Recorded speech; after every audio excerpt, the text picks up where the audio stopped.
Alhamdulillahilladzi an'ama 'alaina bi ni'matil iman wal islam. Asyhadu an la ilaha illallah wahdahu la syarika lah. Wa asyhadu anna Muhammadan 'abduhu wa rasuluhu la nabiyya ba'dahu. Allahumma shalli wa sallim ala sayyidina Muhammad wa ala alihi wa sahbihi ajma'in. Ya ayyuhan nas ittaqullaha haqqa tuqatih wa la tamutunna illa wa antum muslimun. Rabbi shrah li sadri wa yassir li amri wa hlul 'uqdatam min lisani yafqahu qawli, amma ba'du.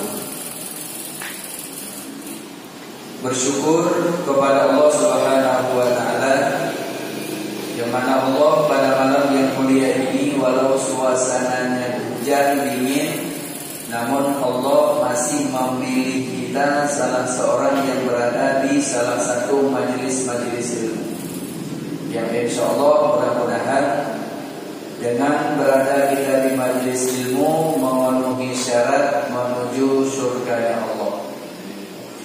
Selawat beriring salam sama-sama kita alamatkan kepada junjungan alam Nabi besar Muhammad sallallahu alaihi wasallam, kepada para ulama dan sahabat-sahabat beliau sekalian, kepada para tabi'in, tabi'in, ulama mutaqaddimin, ulama mutaakhirin, sampai kepada ulama-ulama yang mu'tabar di sisi Allah Subhanahu wa taala. Yang mulia dan yang dimuliakan Allah, imam masjid yang kita cintai ini, yang mulia dan yang dimuliakan Allah, para guru-guru kami yang hadir istiqomah pada majelis yang sangat mulia ini.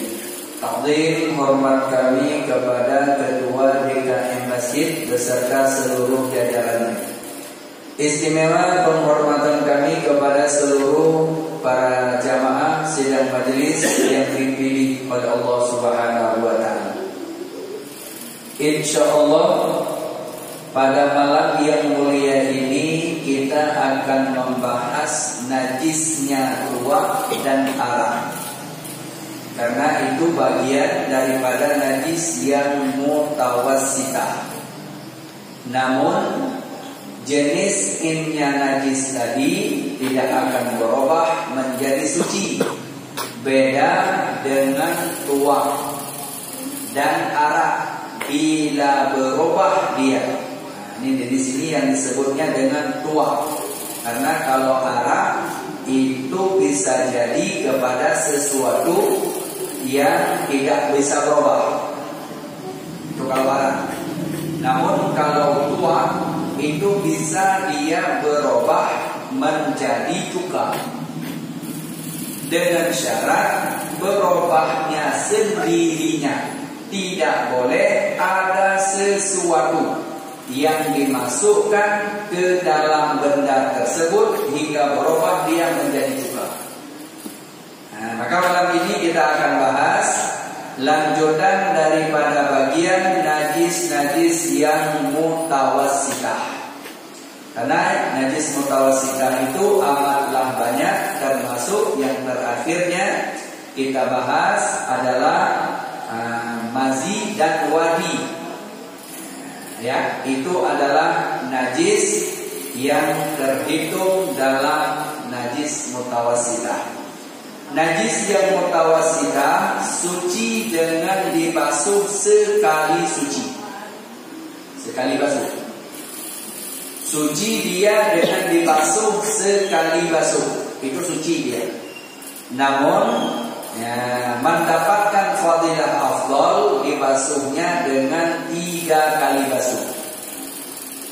Adapun najis yang mughalladhah, maka tiada pernah suci dia melainkan dengan disamak, sekali dengan tanah, 6 kali dengan air yang mutlak, baru suci kembali najis yang mughalladhah.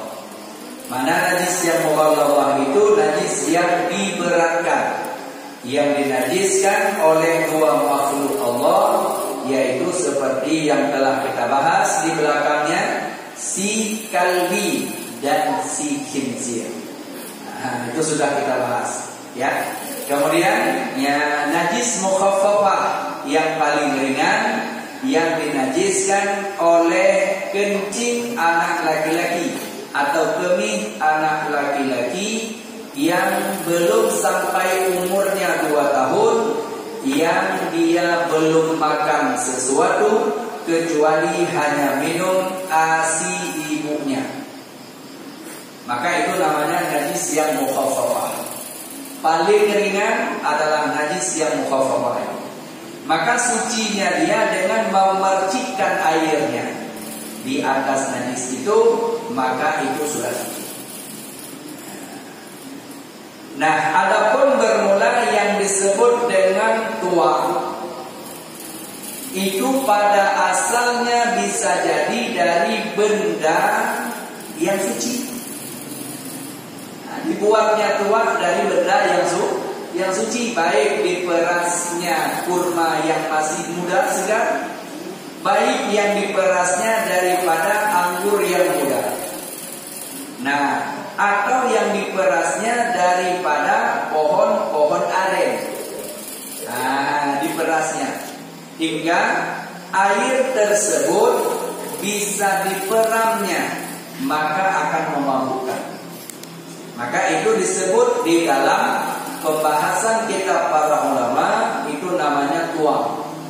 Tuak itu di dalam Islam dihitung kepada najis, padahal asalnya adalah suci. Bahkan ada dipermasalahkan di masa Sayyidina Ali, masa Khalifah Sayyidina Ali, pernah dipertanyakan oleh orang Yahudi, "Wahai Ali, sungguh aneh kamu orang Islam. Ini benda yang diambilnya asalnya daripada yang suci, tapi kenapa ini diharamkan?" Kan aneh.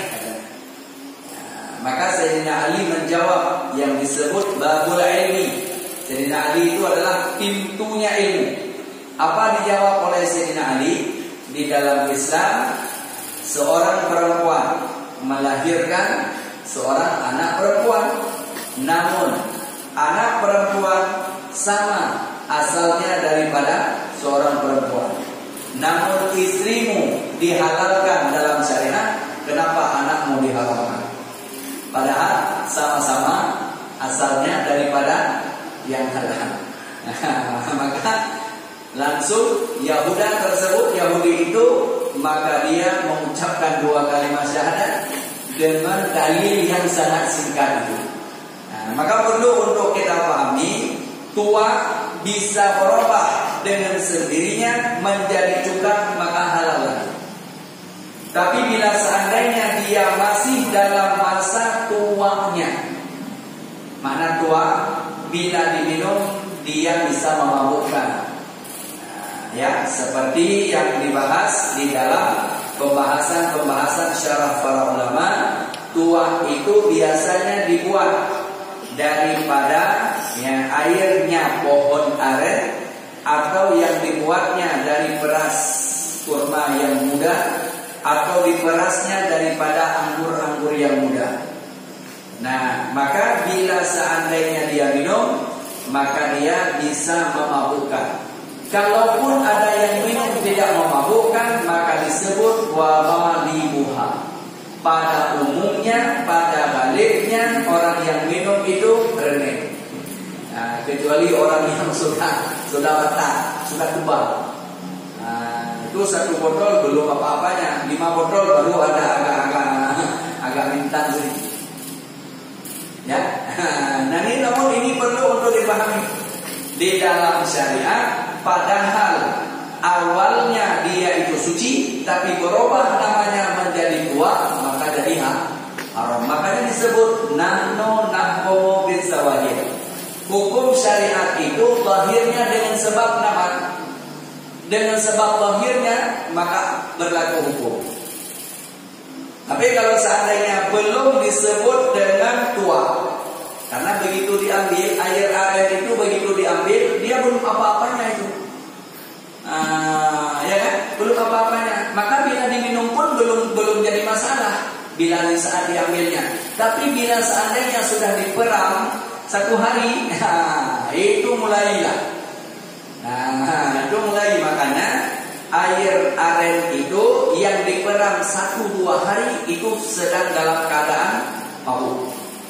Tapi bila seandainya diperam lagi sampai 1 minggu, bisa berubah menjadi cuka.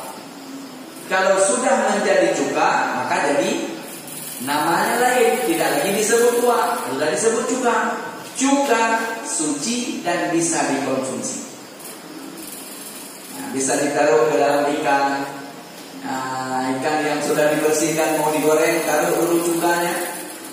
Bisa ditaruh ke dalam bermacam-macam, bisa dikonsumsi, tidak ada masalah, sudah halal. Tapi di saat tua tadi, maka tetap hukumnya haram dan dihitung bernajis. Bila kena pada bajunya, tak boleh dibawa dalam sholat. Tapi di saat berubah menjadi cuka, kena pada baju, tidak ada masalah. Ini yang perlu untuk dibilah-bilah tentang hukum berlaku nahnu nahkumu bisawahi.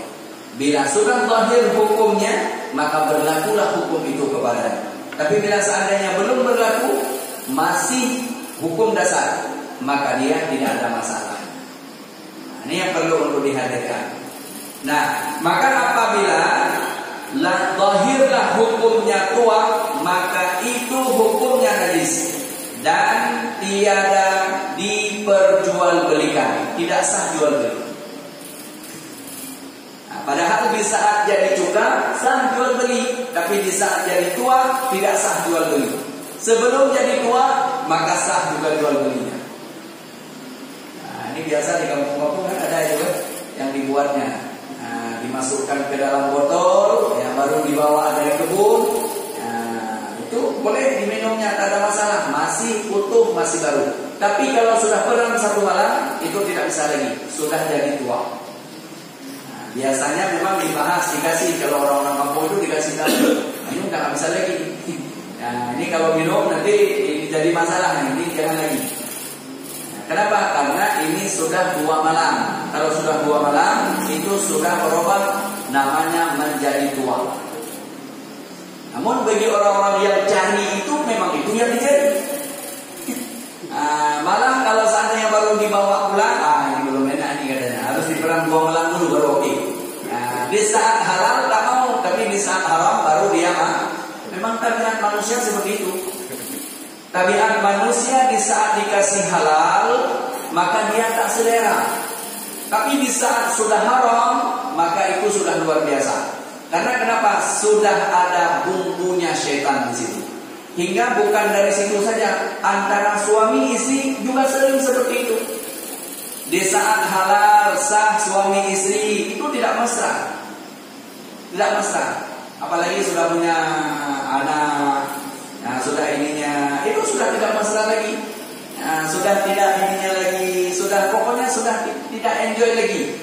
Nah, begitunya perpisahan, perceraian terjadi, maka di situ sudah mulai. Pertama tak pernah dipanggil sayang, sesudah cerai, sayang kamu di mana?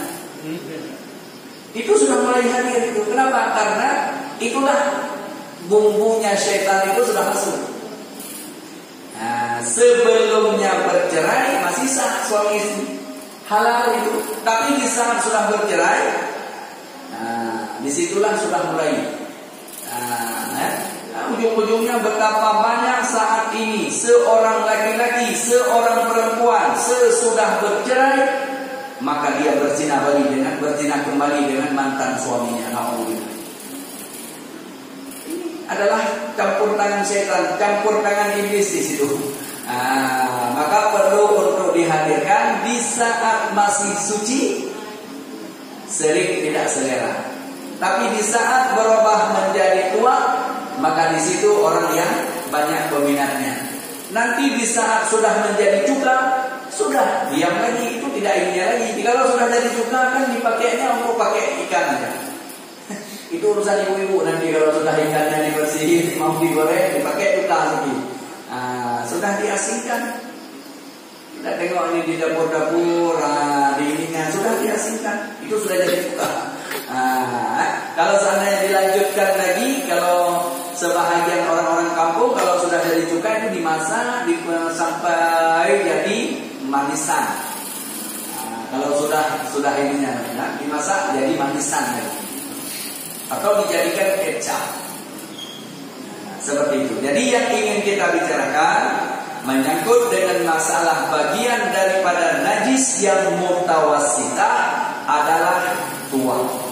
Tua termasuk dalam bagian najis mutawassitah. Namun tua itu bisa dia suci dengan berubah jadi cuka, dengan syarat berubahnya dengan sendirinya. Tiada boleh sesuatu pun yang dimasukkan ke dalamnya. Kalau ada sesuatu yang dimasukkan ke dalamnya, maka itu tidak suci. Walau sudah jadi cuka nanti sekalipun, tetap itu dihitungnya najis. Nah, tidak boleh pakai lagi. Makanya tidak boleh dia memasukkan sesuatu, walau yang dimasukkan itu adalah benda yang suci dan tiada faedah. Seperti dicontohkan biji batu. Satu biji batu dimasukkan ke dalam itu, tidak ada membawa pengaruh. Namun apabila ada sesuatu yang dimasukkan, maka tetap itu tidak bisa dihitung suci. Nah, ini yang perlu untuk dihadirkan. Supaya kenapa? Supaya ya, bila berubah dia menjadi cuka, maka jadilah cuka yang suci, ya, tidak menjadi najis. Kemudian selanjutnya,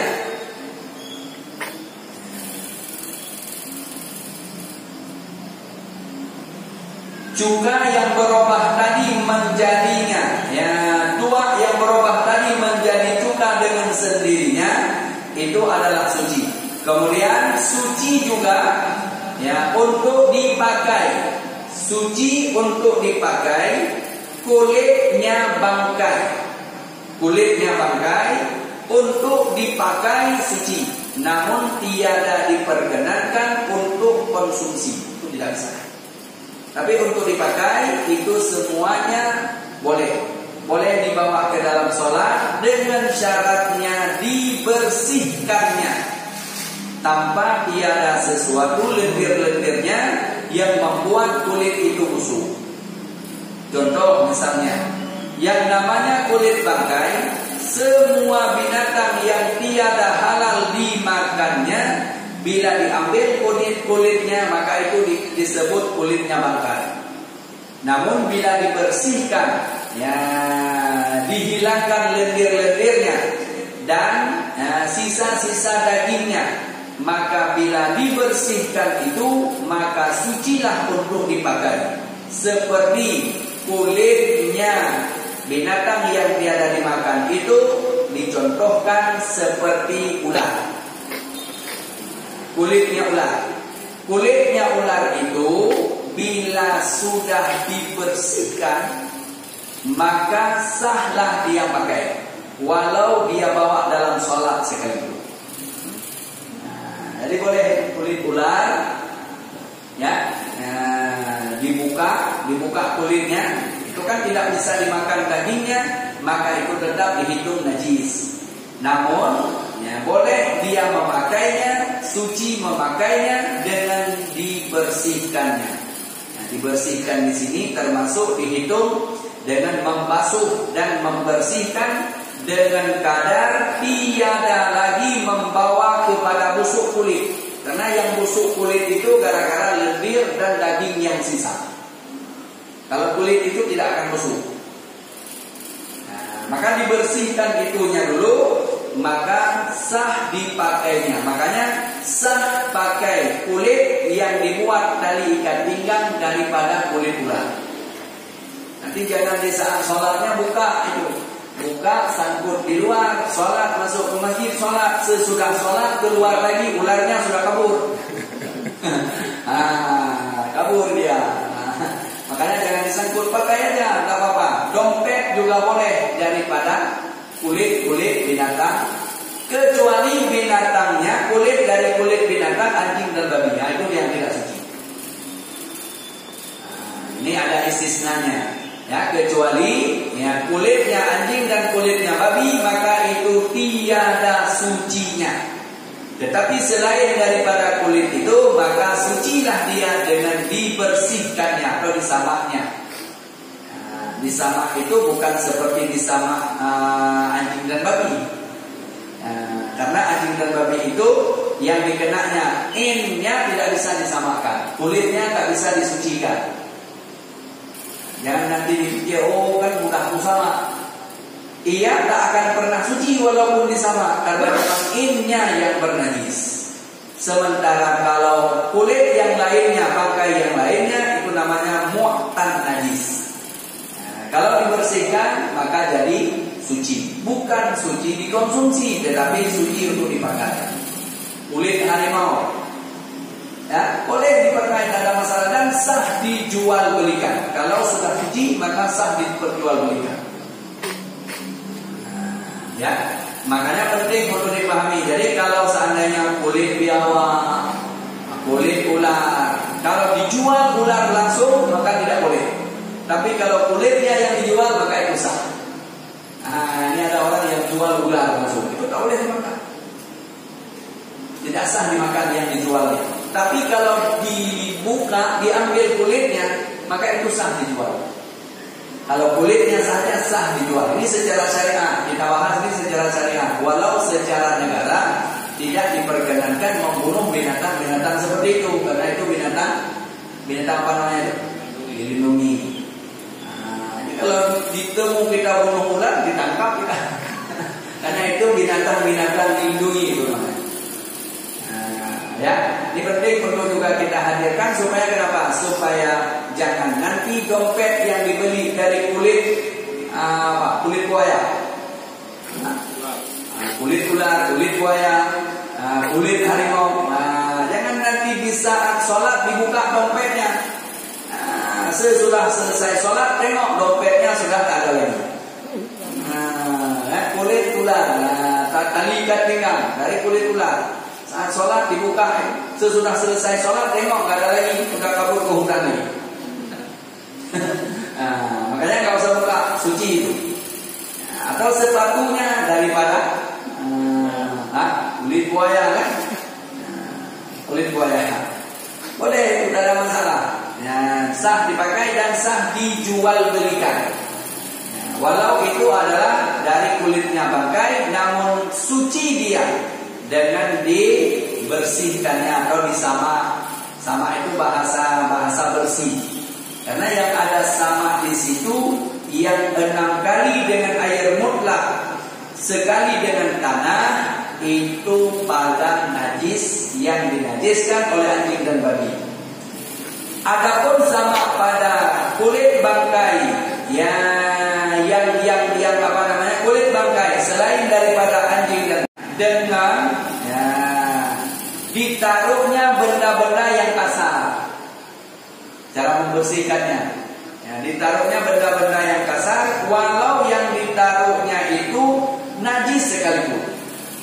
Mana najis? Seperti contohkan ini, tahi merpati.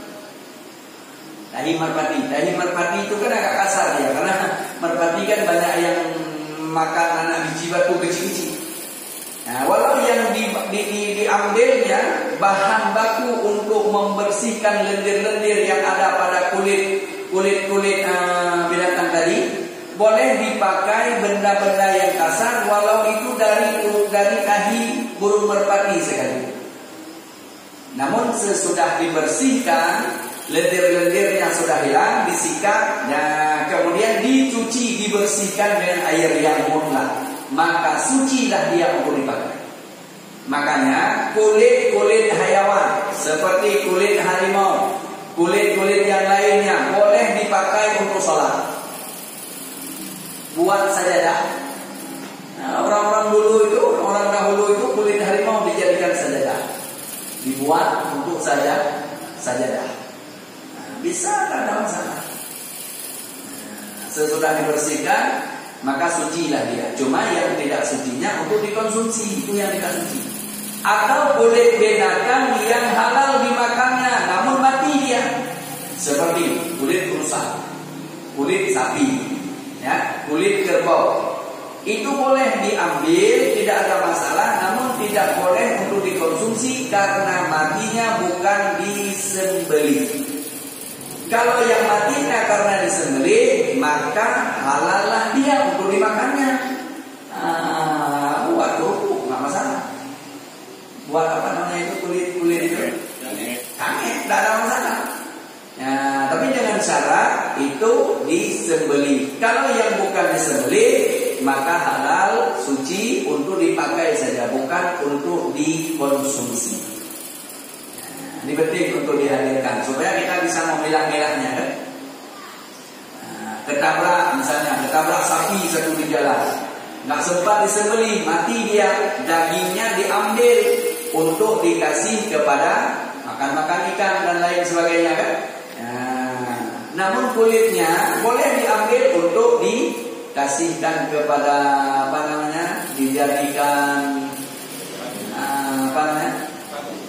Sepatu, dijadikan dompet, dijadikan kepada kulit apa namanya, rabana, ya, itu kan kulit itu semuanya dibuatnya, bisa dijual, tidak ada masalah, tapi dengan catatan ya seperti yang dibahas tadi. Nah, kemudian adapun benda yang kena najis, ya disebut dengan mu'tan najis, ya, atau najisnya yang tidak bohir, ya, pada jenis ya, apa namanya, ya, binatang yang bisa dimakan, seperti dicontohkan ikan adalah halal, ya, dan tiada disebut dengan bangkai. Nah, maka apabila ada najis yang ada di dalamnya, maka itu sah dijualnya karena itu mu'tannya, bukan najis. Ikan, di dalam ikan kan ada najis, maka bila dijual itu ikan, sementara dibawa najisnya, maka itu sah. Tapi kalau dibersihkan ikannya, tahinya dipisahkan, terkumpullah satu kantong plastik hijau. Ini ikan sudah dibeli, ini tahinya tidak boleh dijual. Nah, ini misalnya ini yang kumpul-kumpul tahi ikan kan dipesan. Nah, ini yang kumpul tahi ikan kalau dijual tidak boleh, hukumnya haram, itu najis. Nah, lalu bagaimana? Ongkos boleh, ongkos kumpul tahi ikan. Nah, itu bisa, ada masalah. Satu kantong plastik biru itu 150.000. Atau 100.000 bisa, ada masalah, tapi tidak boleh dijual. Kalau dijual hukumnya haram karena itu najis. Ikan tadi sudah selesai, tapi perutnya najis itu sudah dikumpulkan oleh orang-orang yang membersihkan ikan di pasar itu. Jadi diambil itu satu kantongnya dijadikan kepada makanan ikan lele misalnya, atau yang lain sebagainya. Kalau dijual itu tidak boleh. Jasa, karena sudah dihitung innya najis. Ini najis tidak boleh diperjualbelikan. Namun bila dibayar ongkos atau ujrah ongkos kumpulnya, campuran najis dan lain sebagainya di situ, ongkosnya satu kantong biru itu 100.000. Itu boleh ongkos yang diambil. Nah, makanya sama seperti yang kita bahas, tidak boleh jual pupuk kandang, tapi boleh ambil ongkosnya. Nah, pupuk kandang tak boleh dijual, nanti 1 lori 2 juta, nggak bisa itu, tidak sah jual. Tetapi kalau ingin mengambil uang 2 juta, maka jadikan ongkosnya. Ujrah itu sah. Ya, kira-kira jelas saya apa maksudnya? Insya Allah.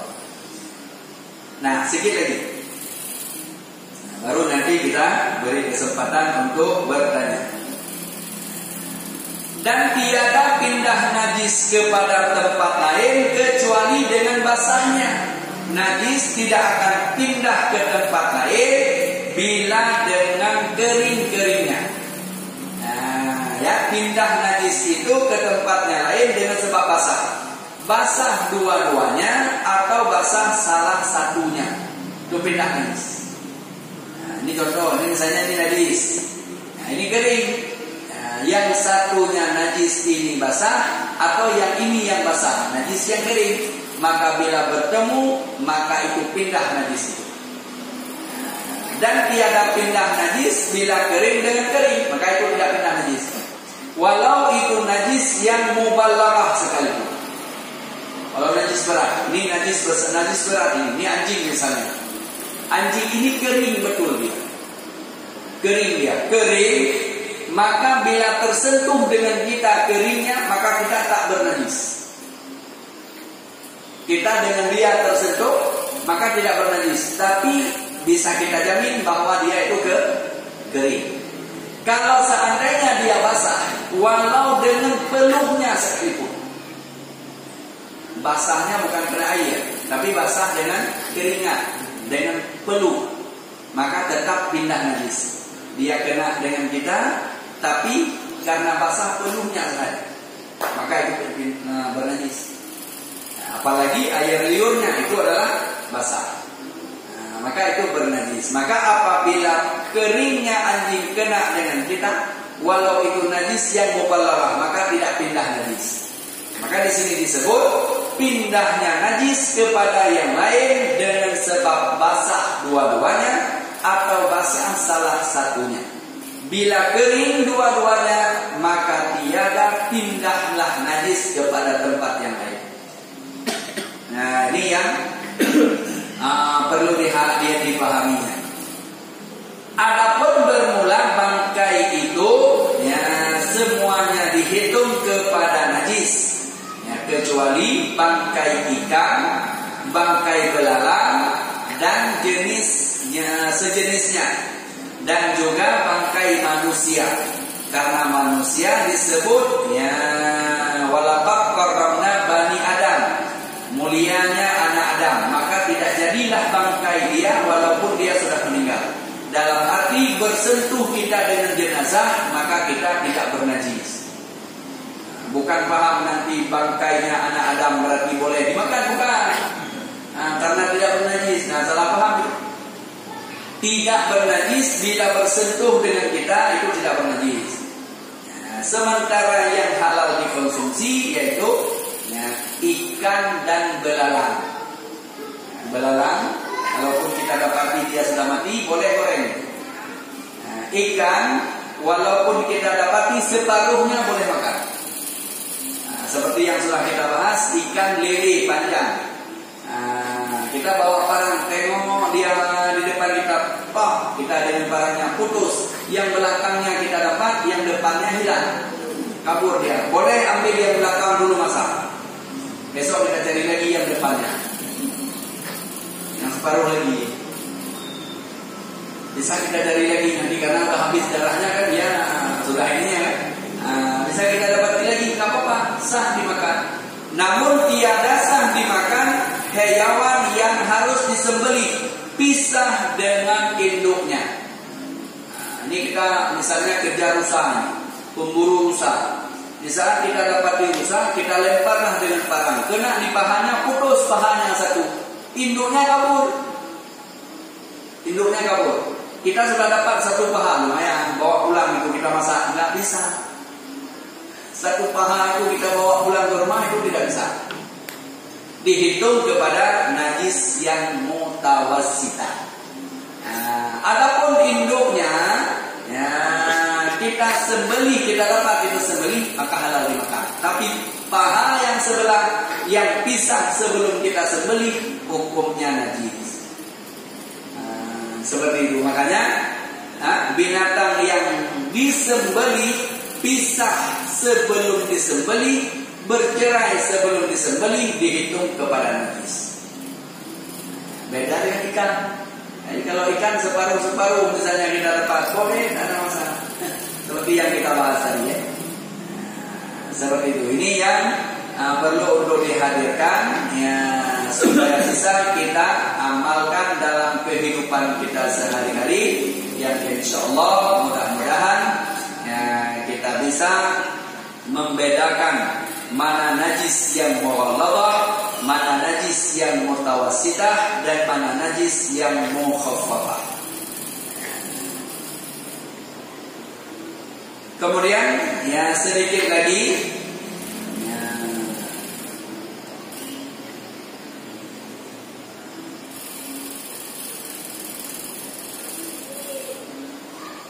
Dan bernajislah ya sesuatu air yang dijatuhkan atau yang jatuh ke dalamnya najis, dengan syarat air yang jatuh najis itu tiada sampai dia 2 ulah. Air yang sampai 2 ulah, maka apabila tiada berubah warnanya, tiada berubah rasanya, dan tiada berubah baunya, maka tetap dia sucinya. Namun apabila berubah salah satu daripada 3 itu, baik itu rasa maupun itu warna ataupun baunya, maka bernajislah dia walau 2 ulah sekalipun. Air 2 ulah jatuh najis ke dalamnya, maka ditengok ada berubah rasa air, ada berubah warna atau bau. Bila tidak ada, maka itu air tetap suci lagi menyucikan. Dengan syarat air ada 2 ulah. Tapi kalau airnya tiada 2 ulah, maka jatuh najis ke dalamnya, maka bernajislah air tersebut. Misalnya contoh ini, di rumah kita ada tempat tampungan air. Tampungan itu tak sampai 2 ulah. Sesudah kita bersihkan, tiba-tiba airnya separuh atau airnya penuh, tiba-tiba kita tengok tahi cicak di dalamnya, maka itu bernajis air. Tak bisa pakai lagi. Kecuali tampungan kita sampai 2 ulah air kalau penuh. Cuma air separuh, kita tengok tahi cicak di dalam, maka itu air bernajis. Ingin air itu kita tak buang, maka ambil tahi cicak, buang dulu. Sesudah dibuang tahi cicak, itu air tetap bernajis. Kemudian ditambahkan air lagi sampai air itu 2 ulah. Kalau kasihan, kalau sayang tadi dibuang kan, ditambah aja sampai 2 ulah. Sesudah sampai 2 ulah, maka air itu berubah menjadi suci. Nah, karena tahi cicak tadi sudah dibuang, maka apabila kurang lagi nanti, maka itu tiada mengapa. Tetap air itu dihitung air mutlak, air suci. Boleh ambil wudu, boleh juga untuk mandi wajib. Seperti itu. Nah, ini perlu untuk dihadirkan supaya bila tidak ada 3 rasa, bau, warna, maka itu tetap dihitung suci bila air itu 2 ulah. Tapi bila seandainya tiada sampai 2 ulah, walau tiada berubah salah satu dari 3 itu, tetap dihitung kepada najis. Kemudian tetap bernajisnya benda yang cair bila jatuh najis ke dalamnya, seperti manisan, air susu, susu ataupun manisan atau air susu, benda yang cair atau minyak goreng, jatuh najis ke dalamnya walau sampai 2 ulah tetap bernajis. Ini nanti jangan sampaikan air ini minyak ini 1 drum besar, jatuh najis ke dalamnya, ini nggak apa-apa, ini kan minyaknya lebih 2 ulah, nggak berlaku 2 ulah di situ.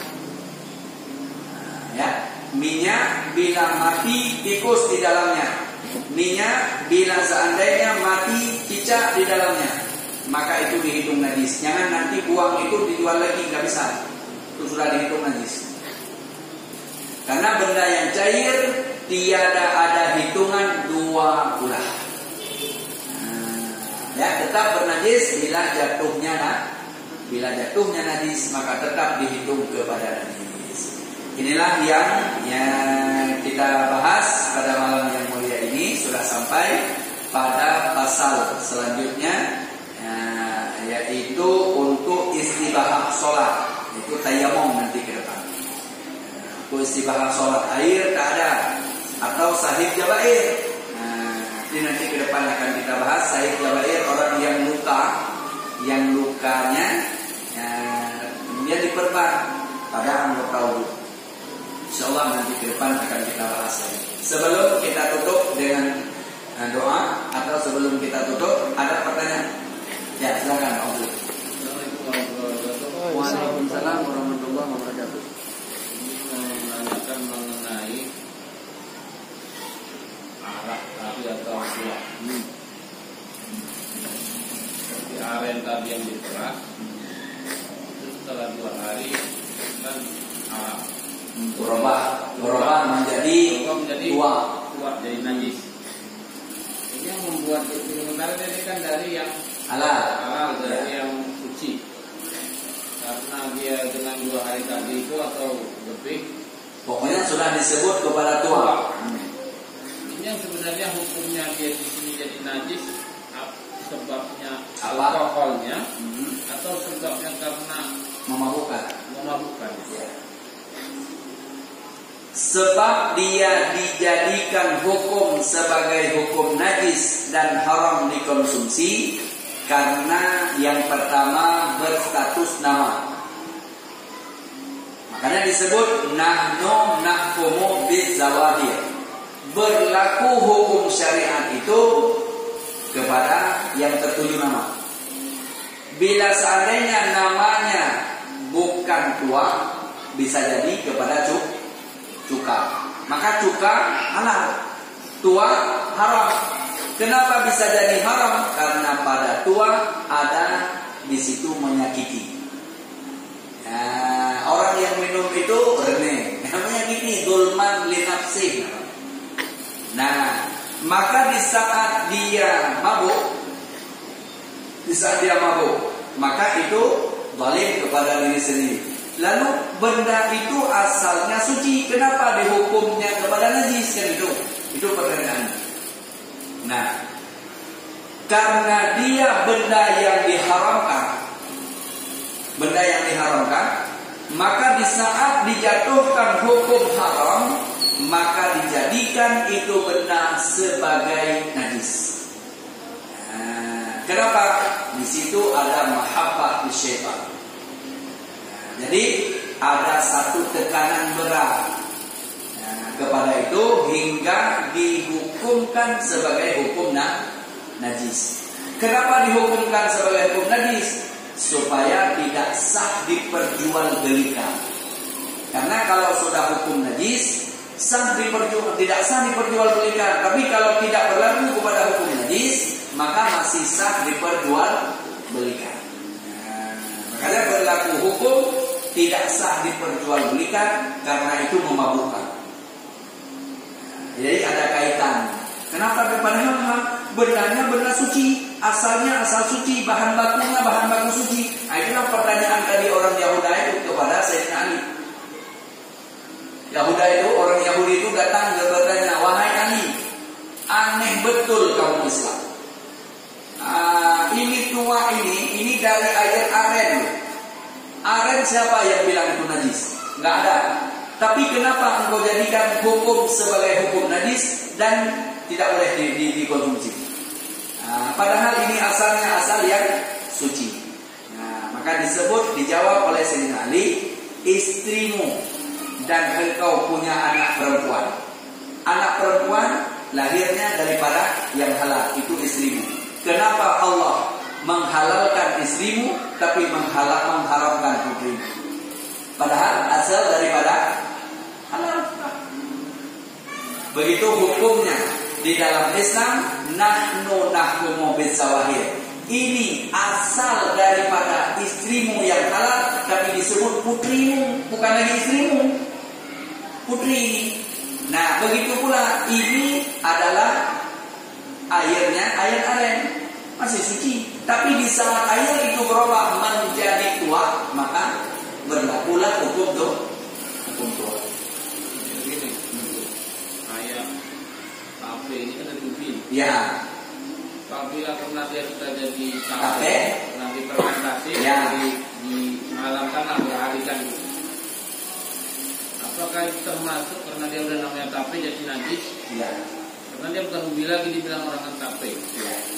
Sementara tape ini juga kalau dimakan banyak yang mabuk juga. Karena dia ada seperti gas atau alkoholnya. Ya. Nah itu bagaimana? Karena namanya sudah berubah daripada nama dasar. Yang pertama ubi. Kan gitu. Ubi asalnya suci kan gitu. Nah, atau ketan. Itu siapa bilang ketannya bernajis? Kan enggak? Ya. Enggak. Semuanya benda suci. Tapi di saat dicampurkan dengan ragi, maka satu malam itu disebut dengan tape gila, kan ya? Ada pernah dengar tape gila? Benar. Nah, maka di saat kita minum atau kita makan itu tape yang sedang proses baru satu malam, kita bisa mabuk, maka hukumnya haram. Haram dimakannya. Jangan nanti biarinlah aku neng dulu lah aku makan tape yang setengah gila katanya. Tape setengah gila. Dosa. Kenapa dosanya? Karena zulman, zalim kepada diri sendiri. Maka di saat dihitung kepada menzalimi diri sendiri, maka jadi hukum haram. Kalau haram hukumnya tiada diperkenankan, maka dihukumkanlah kepada najis supaya jangan diperjualbelikan sedang tape setengah gila. Nanti di saat sudah prosesnya 3 hari sudah sempurna menjadi tape, maka tidak lagi disebut ketan, tidak lagi disebut singkong, tapi sudah disebut tape. Tape sah dijual dan sah dimakan, karena tidak ada masalah tapenya. Cuma kalau banyak makan paling panas badannya, maka jangankan tape. Nasi pun kalau banyak lagi makannya jadi hukum haram. Kira-kira jelas? Masih? Mau menanyakan itu masalahnya dia berubah nama itu karena apa sebab? Karena ada alkoholnya? Bukan. Karena memang itu karena cuma namanya aja. Karena butuh proses. Nah, untuk proses kepada ini maka akan jadi nama yang lain. Kayak seperti cincin. Ini cincin. Kalau seandainya ini cincin perak, berarti ini perak. Kalau cincin ini emas, maka berlaku hukum emas, berlaku hukum perak. Tapi di saat ada cincin emas dicampur dengan tembaga, maka berubah menjadi suasa. Berubah menjadi suasa. Di saat cincinnya emas, laki-laki tak boleh pakai walau sedikit. Tapi di saat dicampur emas dengan tembaga, jadilah suasa. Suasa sudah bisa pakai laki-laki karena bukan lagi disebut dengan emas. Padahal ada emas di dalamnya. Cuma ada khilaf para ulama. Sebahagian ulama mengatakan secara ijmali boleh pakai karena itu bukan lagi emas, disebut suasa. Tapi kalau sebahagian pendapat ulama yang kedua disebut tetap haram. Kenapa? Karena secara tafsiliyah bila dibakar kembali emas dari tembaga. Cuma kan nggak perlu kita bakar, nggak perlu kita ininya dulu. Makanya berlakulah hukum nahkumu bisawahi. Apa sebut hukumnya? Apa sebut yang lahirnya? Itulah berlaku hukum. Kalau ini sudah jadi tape, maka berlakulah hukum tape. Kalau ini masih setengah gila, maka itu tiada diperkenankan. Seperti itu. Pada hukum dasarnya ketan ataupun ubi, maka ubi boleh dimakan, ketan boleh dimakan.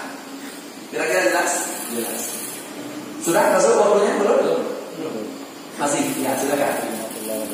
Waalaikumsalam warahmatullahi wabarakatuh. Jadi kalau ada tampungan air untuk mandi itu jatuh kecoa itu apa najis? Ada tampungan air, kemudian jatuh bangkai kecoa. Bangkai kecoa itu bangkainya najis. Tetapi kecoa itu dihitung binatang yang tidak berdarah. Maka dia apabila innya kita masukkan ke dalam kantong baju kita bawa ke salat, maka tidak sah salat kita. Tapi kalau kecoa jatuh ke dalam air, yang air itu tiada berubah warna, tiada berubah rasa, tiada innya, maka itu tiada dihitung kepada najis. Namun air itu kurang daripada 2 kulah. Itu pertanyaannya. Kalau banyak 2 kulah itu tidak ada masalah. Ini airnya tiada sampai 2 kulah. Air yang sedikit dalam ember misalnya. Kan seperti itu. Nah, jatuhlah kecoa ke dalamnya. Mati dia kecoa itu di dalam air tersebut. Maka bila seandainya itu kecoa dihitung najis, maka itu dihitung air juga bernajis. Dengan syarat bila seandainya air itu tidak sampai 2 kulah. Karena kenapa? bila semut yang jatuh ke dalam air itu dihitung sahir kecil. Tapi kalau kecoak itu sudah dihitung benda yang besar. Namun khilaf para ulama, karena benda-benda binatang-binatang yang tiada berdarah yang mengalir, bila matinya maka dia masih khilaf para ulama. Sebagian ulama mengatakan tetap itu bernajis, sebagian ulama mengatakan ruksah. Makna ruksah hukum dimaafkan, bukan hukum dibolehkan. Nah, seperti itu. Jadi kita mau pilih pegang pada sebahagian pendapat ulama yang mu'tamad atau pegang pada pendapat ulama sani yang disebut dengan wakilah, pendapat yang kedua. Seperti itu. Kalau airnya lagi sempit, kalau airnya lagi mudarat, kalau airnya lagi susah, maka pegang boleh pada pendapat yang kedua, jangan dibuang sayang. Tapi kalau airnya air yang masih makmur, hari ini hampir satu hari hujan, enggak masalah. Kan seperti itu. Udah kering ya? Hujannya enggak lagi ya? Udah masuk waktunya. Wallahu a'lam bishawab wa ilaihil marji' wal ma'ab. Insyaallah nanti ya, ke depan kalau Allah izinkan kita sambung kembali. Ini saja yang bisa kami hadirkan. Terima kasih atas segala perhatian. Mohon maaf atas segala kekurangan. Assalamualaikum warahmatullahi wabarakatuh.